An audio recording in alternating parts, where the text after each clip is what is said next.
Yeah, we're gonna work on butterfly guard, and that's gonna be an open guard, but when the person he's on his knees. So some people are gonna pass on their feet, some people are gonna pass on their knees.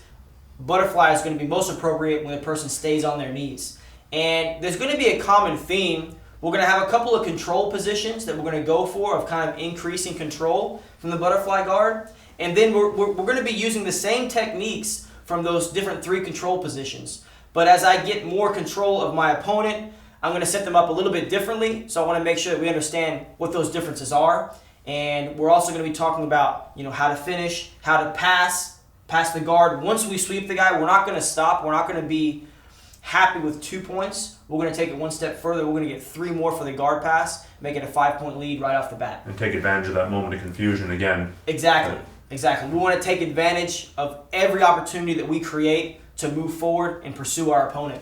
And this theme of doing the same techniques from the different control positions is something that we were talking about just before we started filming this. That's right. Which is doing as few things as possible from as many different positions as possible. Yeah, I don't know if you would call it lazy or dedicated, efficient, but that's a big part of my jiu-jitsu. I really want to try to take the smallest amount of knowledge and use it in the most amount of situations. So I'm very, very big on application. The application of knowledge is really what I'm interested in, not just getting a huge collection of techniques that I'm not really able to use and that the people watching this instructional might not be able to use. I look at it this way. If you have a computer, a laptop computer or a desktop, whatever, the more programs you have running, the slower it's going to be. But if you just have one thing running or 2, it's going to run a lot faster. So my brain is kind of like that too. I don't think my brain is a computer. I'm not that smart. That's not what I'm saying.